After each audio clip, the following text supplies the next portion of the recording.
కార్తీక పురాణము 7వ అధ్యాయము శివకేశవుల అర్చనా విధులు.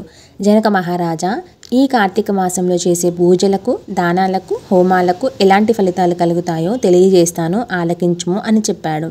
కార్తీక మాసము గురించి, దాని మహత్యం గురించి ఎంత వినను తనివి తీరదు. ఈ మాసములో శ్రీ మహావిష్ణువును సహస్ర కమలములతో పూజించిన వారి ఇంట లక్ష్మీదేవి స్థిరముగా ఉండును. తులసి దళములతో కానీ, బిల్వపత్రములతో కానీ సహస్రనామ పూజ చేసిన వారికి జన్మరాహిత్యము కలుగును. కార్తీక మాసమునందు ఉసిరి చెట్టు క్రింద సాలగ్రామమును ఉంచి భక్తితో పూజించిన వారికి కలుగు మోక్షము ఇంత అని చెప్పుటకు వీలు కాదు. అదేవిధంగా బ్రాహ్మణులకు కూడా ఉసిరి చెట్టు క్రింద భోజనము పెట్టి తాను తినినచో సర్వపాపములు హరించిపోవును. ఈ విధముగా కార్తీక స్నానములు, దీపారాధన చేయలేని వారు ఉదయం సాయంకాలం ఏ దేవాలయానికైనా వెళ్ళి భక్తితో సాష్టాంగ నమస్కారము చేసినచో వారి పాపములు కూడా నశించును. ధనవంతులు శివకేశవుల ఆలయమునకు వెళ్ళి భక్తితో దేవార్చన, హోమాలు, దాన ధర్మములు చేసినచో అశ్వమేధము చేసినంత ఫలము దక్కుటియే కాక వారి పితృదేవతలకు కూడా వైకుంఠ ప్రాప్తి లభిస్తుంది. శివాలయమున కానీ, విష్ణాలయమును కానీ జెండాను ప్రతిష్ఠించినచో యమకింకరులు వారి దగ్గరకు రాలేరు సరికదా. పెనుగాలికి ధూళి రాశులు ఎగిరిపోయినట్లే కోటి పాపాలైన పటాపంచలైపోతాయి. ఈ కార్తీక మాసములో తులసికోట వద్ద ఆవు పేడతో అలికి వరిపిండితో శంకుచక్ర పద్మ ఆకారములు ముగ్గులు పెట్టి నువ్వులు ధాన్యము పోసి వానిపై ప్రమిదలు ఉంచి దానిలో నిండుగా నువ్వుల నూనె పోసి వత్తి వేసి వెలిగించవలెను.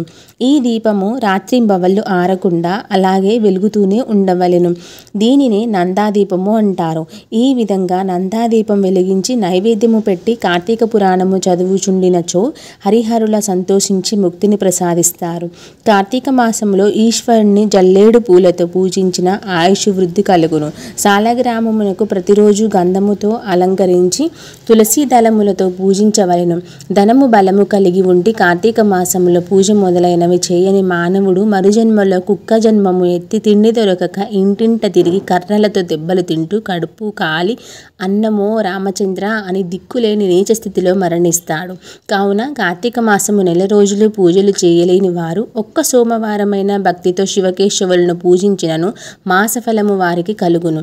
కార్తీక శుద్ధ పాడ్యమి, పూర్ణిమ, అమావాస్య ఈ రోజులలో ఉదయం పూట స్నానం చేస్తే చాలు నెలంతా చేయలేని శక్తిహీనులు పూర్ణఫలం వస్తుంది. ఆ విధంగా కూడా చేయలేని శక్తి లేని వారు ఆ నెలంతా భక్తిగా కార్తీక మహత్యం వింటే స్నానం చేసినంత ఫలం వస్తుంది. కార్తీక దీపం చూసి సంతోషించి మ్రొక్కే వారి పాపాలు పోతాయి. విష్ణు పూజ చేసి పరులకు త్రికరణ శుద్ధిగా తోడ్పడేవాడు స్వర్ణము సుఖం పొందుతాడు.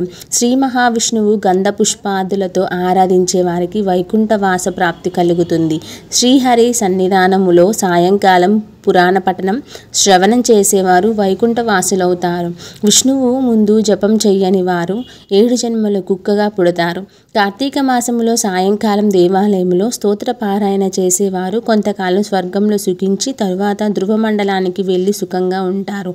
కనుక ఓ రాజా, నీవు కూడా ఈ వ్రతము ఆచరించి తరింపుము అని చెప్పాడు. స్కాంద పురాణాంతర్గత వశిష్ఠ ప్రోక్త కార్తీక మహత్య మండలి 7వ అధ్యాయము 7వ రోజు పారాయణము పూర్తి అయినది.